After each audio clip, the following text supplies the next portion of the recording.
ocasión estaremos haciendo un pequeño resumen sobre lo que estuvimos platicando en la cápsula anterior. En resumen, hemos acordado que para hablar de naturaleza hay que hablar de movimiento. El detalle es que esa no es la respuesta completa. No vamos a sustituir la palabra naturaleza por la palabra movimiento y ya. Hay que hablar de marcos de referencia en varios sentidos. Posiblemente aquí haya surgido alguna confusión y la confusión es completamente adecuada. Aquí surgen varios detalles y varias formas de hablar de marcos de referencia. Si esta ha sido tu confusión a lo largo de las cápsulas, estás en buena forma. Eso es muy importante, que estés confundido sobre marcos de referencia.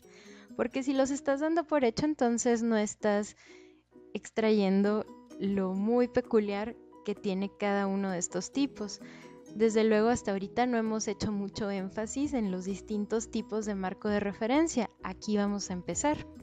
Por ejemplo, hemos platicado de marcos de referencia universales cuando platicábamos de las estrellas fijas, cuando hablábamos de este marco de referencia que aplique a todo, cuando hablábamos del E3 de Newton, ¿no? Del espacio absoluto, cuando hablamos de un sistema pitagórico, por ejemplo. Ahí estamos hablando de un marco de referencia universal. ¿Por qué? Porque uno solo aplica a todo.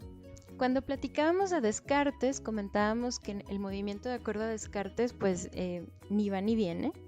Es hasta que establecemos una preferencia, hasta que establecemos una convención y decimos vamos a medir con respecto a esto, que emerge un marco de referencia. Entonces tenemos marcos de referencia que no se preocupan mucho por la universalidad, que más bien se preocupan por el acceso que tenemos a ellos.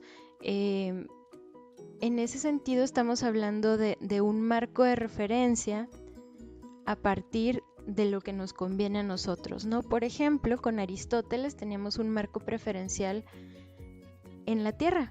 Como estamos en la Tierra, nos conviene medir desde aquí porque no estamos en otro lado. Entonces, con respecto a la Tierra, medimos el paso de las estrellas, medimos también los cambios que ocurren aquí en la Tierra. Entonces ahí tenemos esa preferencia. Claro, con Aristóteles teníamos dos preferencias, teníamos aquí en la Tierra y teníamos las estrellas fijas.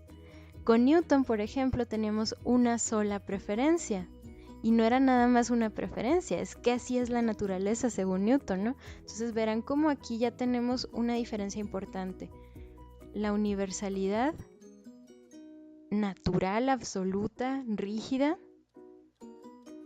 contra la parte humana, por así decirlo, la parte de la elección, la parte del acceso. Ahí es donde ubicaríamos más o menos Aristóteles, porque él también cree que es natural, no es nada una preferencia, sino es natural que la Tierra sea nuestro marco de referencia, porque es lo que está en el centro del universo, por su peso, por su movimiento natural. Pero digamos que somos un poquito más cínicos que Aristóteles y preferimos medir las cosas desde la Tierra porque no nos queda de otra, porque aquí estamos, ¿sí? Entonces tenemos una preferencia, una inclinación, por así decirlo. Ahora, también hablamos de marcos de referencia inerciales. Muchas veces cuando hablamos de universalidad, hablamos también de inercia. Pero en este caso inercial, bueno, lo vamos a ir adecuando un poquito más ya conforme hablemos de relatividad especial. Por inercial nos referimos a un marco de referencia estable, un marco de referencia que se mantiene en movimiento rectilíneo uniforme o que está, digamos, en esta supuesta velocidad cero, que no enfrenta cambios, que no se está acelerando, que está tranquilo, estable, que permanece. Entonces, cuando hablamos de las estrellas fijas, cuando hablamos de las constelaciones que siempre se portan igual, de alguna manera estamos hablando de un marco de referencia inercial.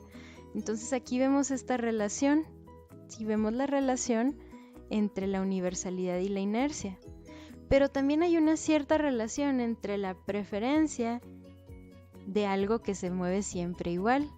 ¿Sí vemos la diferencia aquí? Universal está dado por la naturaleza, no está, es inmutable, nosotros no lo podemos alterar, ya está así. La preferencia la establecemos nosotros, pero hay veces que preferimos algo que se mueve de manera muy estable. Y hay veces que nuestra preferencia es irrelevante porque es universalmente estable, por así decirlo. Entonces aquí ya tenemos una variedad de formas en las que nos referimos a marcos de referencia, y dependiendo de estos tres es que vamos a hablar del movimiento. Hay marcos de referencia ontológicos en el sentido de la universalidad. Hay quienes consideran que el marco de referencia no depende de nuestras medidas o de nuestro conocimiento, de nuestra posibilidad de hablar del movimiento, sino que ya está así, ¿no? Como las estrellas fijas, como el espacio absoluto según Newton. Pero luego también hay quienes sostienen que los marcos de referencia son únicamente epistémicos, únicamente cuestiones de nuestro conocimiento, de nuestra posibilidad de medición, como Descartes. Leibniz, por ejemplo, estaría en algún punto medio entre ontológico y epistémico, ¿no? Él no es muy radical en esto, Descartes sí, Newton también, pero en los extremos de esta cuestión filosófica, ¿no? Ahora, hablar de movimiento también nos invita a hablar del espacio en el que ocurre el movimiento, el terreno en donde se va a desplazar un objeto. Este terreno puede ser absoluto según Newton, puede estar independiente a los objetos, puede ser una cuadrícula perfectamente tridimensional, independiente de lo que nosotros hacemos, esos puntitos invisibles nunca se mueven. O puede ser relativo a los objetos, como nos comentaba Leibniz. Puede que este espacio emerja a partir de las interacciones que tiene uno o más objetos. Hablar de movimiento también nos invita a hablar de tiempo, ya que es en el tiempo en el que transcurre el movimiento, porque un movimiento es un cambio de estado, es una progresión de eventos, de la posición 1 a la posición 2 ocurre un tiempo, ¿no? Por así decirlo. Y desde Platón hemos planteado esta distinción. Hablamos de tiempo con mayúsculas, de tiempo ontológico, algo así como el tiempo absoluto que nos planteaba Newton, el tiempo universal que corre a la misma velocidad en todo el universo. Y luego está este tiempo con minúsculas, que viene siendo el tiempo que yo tengo en mi reloj, y mi reloj está en mi celular, y resulta que yo ya ni siquiera tengo una injerencia en eso, ¿no? Ya la red me dicta el tiempo, pero es posible que la red que yo utilizo pues se desfase un poco, y eso no significa que se va a desfasar el progreso de eventos universales, ¿no? O por ejemplo tenemos un calendario de X tipo, donde Año Nuevo se festeja el 1 de enero, y tenemos también calendarios chinos, calendarios mayas. Vaya, tenemos tiempo con minúsculas en el sentido epistémico o en el sentido de la medición, en el sentido de constructo humano. Que si bien este tiempo está establecido a partir de eventos naturales, por ejemplo, cualquier sistema de calendario pues tiene algún antecedente natural, sigue por ejemplo el ciclo lunar, o sigue los ciclos de las estaciones, los ciclos de lluvia. Observamos distintos aspectos en la naturaleza que nos invitan a preferir un sistema sobre otro.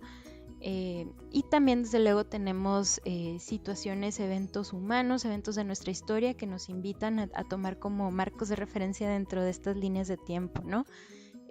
Entonces, tiempo con minúsculas en el sentido de tiempo diseñado por el ser humano, aunque motivado por efectos naturales, preferido por el ser humano, ¿no?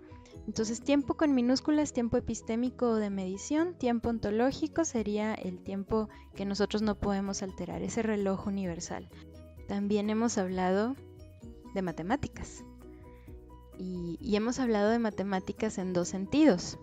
Hemos hablado del constructo matemático en el sentido humano, en el sentido de la preferencia, así como platicábamos ahorita de los calendarios, en el sentido del lenguaje que me permite interpretar mejor los fenómenos naturales, pero también lo hemos manejado en un sentido ontológico, en el sentido formal de esta perfección que implican las matemáticas clásicas, y que desde Platón queda esa espinita, ¿no? De qué tanto la naturaleza es paralela a las matemáticas, o qué tanto las matemáticas son parte de la naturaleza, ¿no?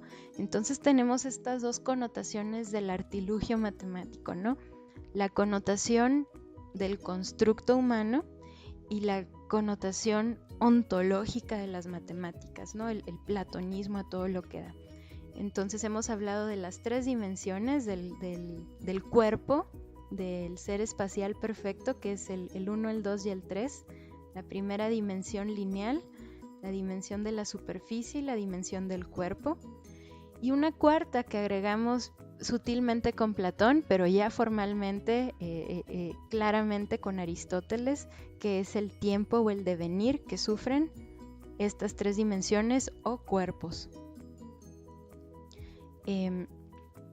Entonces tenemos el aspecto matemático, el aspecto tridimensional, geométrico, y tenemos el devenir que enfrenta cualquier cuerpo en la realidad. Y esto lo hemos planteado de varias formas. Por ejemplo, aquí tenemos algo así como un sistema cartesiano. Tenemos objetos plantados en este sistema cartesiano, y en el sistema newtoniano veríamos esta dimensión y para arriba, ¿no? Tendríamos aquí una cuadrícula por todos lados. Y acá al fondo vemos un relieve. Este horizonte es hacia donde vamos. Vamos hacia la ruptura de esta perfección espacial, vamos hacia el respeto al objeto, vamos hacia ese devenir que enfrentan los cuerpos, que muchas veces nos lleva a hablar de imperfecciones, ¿no? Ese era el reto aristotélico por excelencia, romper con la perfección, porque no todo se comporta con la perfección que vemos en el cielo, ¿no? Aquí en la tierra vemos cada cosa y para allá vamos. ¿Cómo podemos hablar de esta imperfección? Esa ha sido la motivación desde el inicio del estudio de la filosofía natural, ¿no? ¿Cómo integramos un mundo imperfecto en unas matemáticas y en un cielo perfecto? ¿Cómo es posible que coexista la perfección y la imperfección en un mismo universo? Y pues poco a poco vamos rompiendo con esta armonía pitagórica, ¿no? Nos vamos acercando a esto y vamos encontrando esa perfección en la imperfección, por así decirlo, ¿no? De manera muy poética. En fin, en la siguiente cápsula ya entramos ahora sí en relatividad especial y seguiremos hablando de cuestiones imperfectas pero hermosas. Nos vemos en la siguiente.